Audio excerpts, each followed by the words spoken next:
15 अगस्त के बाद 16 अगस्त की रात को हम लोग जश्न आजादी मना रहे हैं, तो 15 अगस्त को लाल किले की प्राचीर से जो कुछ बोला गया उस पर चर्चा जरूरी हो जाता है। हमारे वजीर आजम माननीय प्रधानमंत्री मोदी जी ने कहा है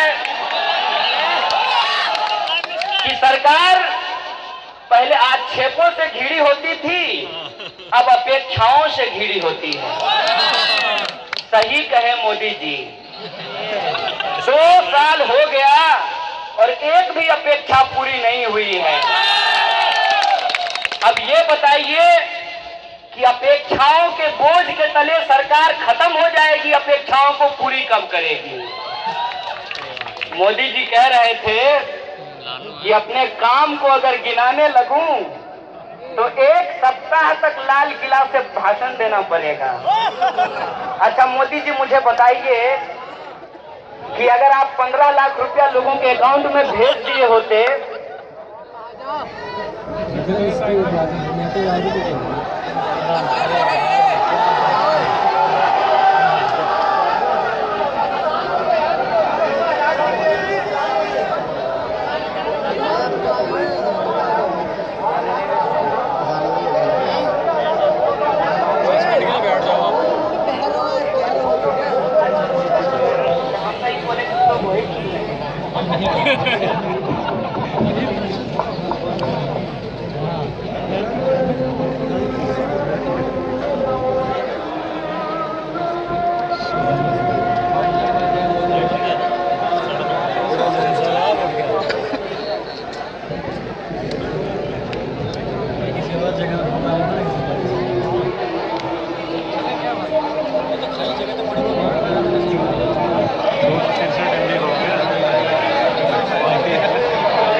तो 1 सप्ताह तक लाल किला से भाषण देना पड़ेगा। मोदी, पिछले 2 साल से तो आप भाषण ही दे रहे हैं। अगर काम गिनाते तो 2 मिनट में गिना देते कि आप क्या क्या किए हैं। अब बताइए खाता में 15 लाख आया कि नहीं आया, गिनाने में कितना वक्त लगेगा? लोगों के लिए जीवन में खुशहाली आई कि नहीं आई, इसको बताने में कितना मिनट लगेगा? असली बात यह है कि इन्होंने कुछ काम किया ही नहीं है, और जब काम किया नहीं है तो उसको ये गिनाना नहीं चाहते हैं। लेकिन उसको नहीं गिनाना चाहते हैं तो उसको बोलेंगे कैसे? तो उसको इन्होंने दूसरे तरीके से बोला है। अच्छी बात है मोदी जी, आप बोलिए, लोग आपका सुन रहे हैं, लेकिन लोग भी आपस में चर्चा कर रहे हैं। तो बनारसी हमारे यहाँ बातचीत कर रहे थे चाय की ढाबे पे, बोले भैया मोदी जी को अगर न्यूयॉर्क इतना पसंद था तो हम लोगों को टोक्यो बनाने का वादा क्यों किया? जितनी बार ये न्यूयॉर्क गए हैं उससे कम बार ये बनारस आए हैं। तब दूसरे ने कहा कि साहब इनका इतिहास तो 16 दूनी 8 था ही, इनका भूगोल भी चौपट है, और हम बनारसी लोग पान दबा करके इनको देख रहे हैं, और 19 में इनका हिसाब किताब बराबर कर देंगे, इनका इतिहास भूगोल सब ठीक हो जाएगा। तो इनको ये लगता है कि बार बार जुमलेबाजी करके, भाइयों बहनों करके, झूठ बोल करके ये चुनाव जीत जाएंगे। लेकिन जनता सब जानती है और जनता सब समझती है। जनता उस वक्त आपसे ये नहीं पूछेगी कि मोदी जी अफ्रीका में जाकर के आप कितना बढ़िया ढोल बजाए। आपसे ये भी नहीं पूछेगी कि आपका सूट जो था उस पे आपने जो मोदी मोदी लिखवाया था उसका आइडिया आपको कौन दी थी, ये भी नहीं पूछेगी। जनता पूछेगी कि हमारा दाल का दाम क्यों कम नहीं हुआ, हमारा टमाटर का दाम क्यों ऊपर चढ़ गया, काला धन वापस क्यों नहीं आया, और इस देश में अगर कोई धनवान हुआ है तो बाबा जी हुए हैं। और बाबा जी का आजकल प्रचार आता है। बाबा जी कहते हैं कि देश को आर्थिक आजादी दिलाने के लिए बाबा जी का प्रोडक्ट अपनाइए।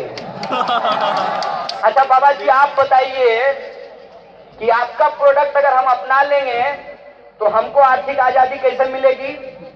फ्री में टूथपेस्ट देंगे कि फ्री में आप बरस देंगे? अरे महाराज, जो फ्री में योग था उसको तो सुबह सुबह आप टीवी पे आकर के बेच दिए और आप जो है आर्थिक आजादी दिलाने की बात करते हैं। बहुत बढ़िया। इन्होंने एक बड़ा अच्छा सा टीम बनाया है। एक टीम का बड़ा मजा हुआ खिलाड़ी है, नाम तो आप लोग जानते होंगे, अदानी। हाँ, उनको इन्होंने 75 पैसे जमीन बांट दी।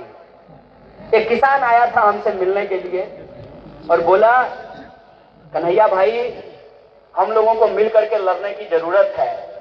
बोले हम तो बहुत साल पहले कह रहे थे, आप अब कह रहे हैं। वो गुजरात से आए थे। उन्होंने कहा कि मुंद्रा मुंद्रा में अदानी का पावर प्लांट है, वहां पर किसानों की जमीन औने पौने दाम में 75 पैसे प्रति मीटर में बांट दी गई किसानों की जमीन। और जो लोग नहीं दिए उसमें से वो इंसान भी था, उसके ऊपर तलवार से हमला कराया, उसका हाथ कटा हुआ था। उसने तस्वीरें दिखाई, पूरी की पूरी फैमिली पे 3 बार जानलेवा हमला किया उन्होंने। और जब लोग दीपावली मना रहे होते हैं, दीप जला रहे होते हैं, उस दिन उस रात मोदी जी के जो तमाम तरीके के लोग हैं जिनका काम है पैसे लेकर के गुंडागर्दी करना, उसके परिवारों के ऊपर हमला किया गया।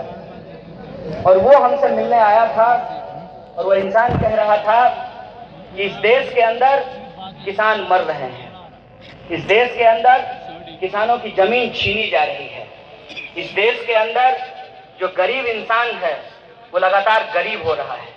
उसकी थाली से दाल गायब हो गई है, टमाटर गायब हो गया है, प्याज गायब हो गया है। और लगातार उसका जो पोषण मिलना चाहिए उसको, उसकी मात्रा लगातार घटती जा रही है। जो विद्यार्थी हैं उनसे उनका पढ़ाई छीना जा रहा है। अरे भाई साहब, किस बात का अच्छा दिन और किसका अच्छा दिन, हमको तो समझ में नहीं आ रहा। मोदी जी ने कहा इस बार 70 साल आजादी के और जरा याद करो कुर्बानी। बहुत बढ़िया, बहुत बढ़िया कुर्बानी आपने याद कराई है। बताइए क्या कोई संघी मरा था आजादी के आंदोलन में? एक का नाम बता दीजिए। एक कच्छाधारी जो आजादी के आंदोलन में मरा था उसका एक नाम बता दीजिए। और दूसरा, ये कहते हैं कि हमारे जवान सीमा पे मर रहे हैं। मोदी जी आपका चाचा है कि भतीजा है? कौन है बताइए तो जरा। कौन है फौज में? कितना नेता है जिसका बेटा फौज में जाता है? कितना लीडर है जिसके परिवार के लोग जाकर के सेना में काम करते हैं? कितना नेता है जिसका परिवार पुलिस में जाकर के नौकरी करता है? किसान का बेटा जाता है फौज में, किसान का बेटा जाता है पुलिस में, और वहां मरवा देते हो किसान के बेटे को बॉर्डर पे, और यहाँ किसान कुर्बानी दे रहा है खेत में। याद करेंगे हम कुर्बानी, क्योंकि हमने कुर्बानी दी है। हम कुर्बानी दे रहे हैं इस देश के खेतों में, हम कुर्बानी दे रहे हैं इस देश की सीमाओं पे। लेकिन हमारा सवाल है कि हम किसके लिए लड़ रहे हैं और हम क्यों लड़ रहे हैं और हमको क्यों लड़ाया जा रहा है? ये सवाल हमारे लिए बहुत महत्वपूर्ण है। मोदी जी कह रहे थे, और मोदी जी से पहले बहुत सारे कच्छाधारी भी कहते रहते हैं कि हम भारत को हिंदू राष्ट्र बनाएंगे। अरे अडवाणी जी, आपको अगर हिंदू राष्ट्र बनाना था तो पाकिस्तान से भाग करके हिंदुस्तान क्यों आ गए? अरे पाकिस्तान में ही रुकते, वहीं राष्ट्रीय स्वयंसेवक संघ बनाते और उसी को आप हिंदू राष्ट्र बनाने की कोशिश करते, तब समझ में आता असली मसला क्या है। असली मसला यह है कि जो मुसलमान इस देश के अंदर इस मिट्टी को अपनी मिट्टी समझ करके रुक गए। आज उनको सांप्रदायिकता के आधार पे बांटा जा रहा है, धर्म के आधार पे बांटा जा रहा है और उनको टारगेट करके हिंदुओं को एकजुट होने की बात की जा रही है। सही बात है, कोई भी धर्म अगर एकजुट हो जाए तो कोई दिक्कत नहीं है। बताइए मोदी जी, कब से अपने ब्राह्मण अपनी बेटी की शादी दलित से करना शुरू करेंगे? मैं भी देखता हूं। कब से दलित जो है अपने बच्चे की शादी नॉन दलित के साथ करना शुरू करेगा? मैं भी देखता हूं। कब ओबीसी जाकर के दलित के घर में खाना खाना शुरू करता है? ये मैं भी देखता हूं। ये जो जात पात है, ये जात पात कभी भी हिंदुस्तान के अंदर हिंदू धर्म को एक नहीं होने दे सकता है।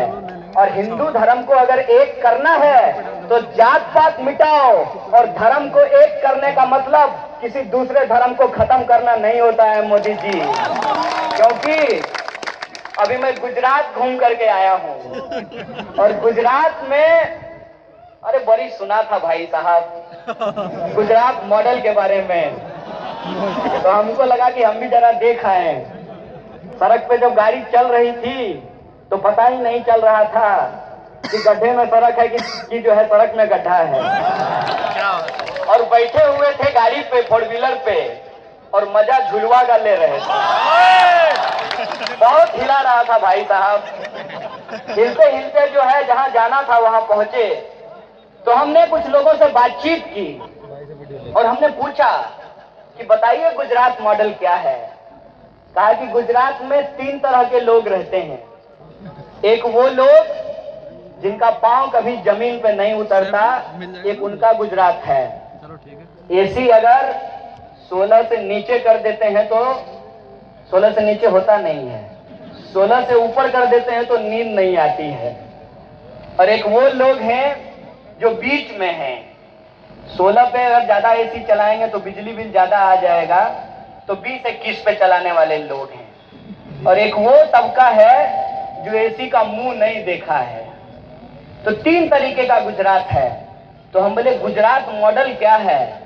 बोला गुजरात मॉडल यही है कि जो एसी का मुंह नहीं देखा है उसको एसी का मुंह नहीं देखने दिया जाए, और 16 वाले को 17 ना करना पड़े और 20 वाला घटा करके 17 ना कर पाए। यही गुजरात मॉडल है। बोले अगर हम इसको देहाती में समझना चाहें तो? बोला देहाती में समझना है तो ये समझ लीजिए कि जो इंसान सूखी रोटी खा रहा है, तैयारी है कि उसकी सूखी रोटी भी छीन ली जाए, और जो लोग बड़ा भरपेट खाने के बाद डाइटिंग करते हैं उनका डाइट थोड़ा और बढ़ा दिया जाए।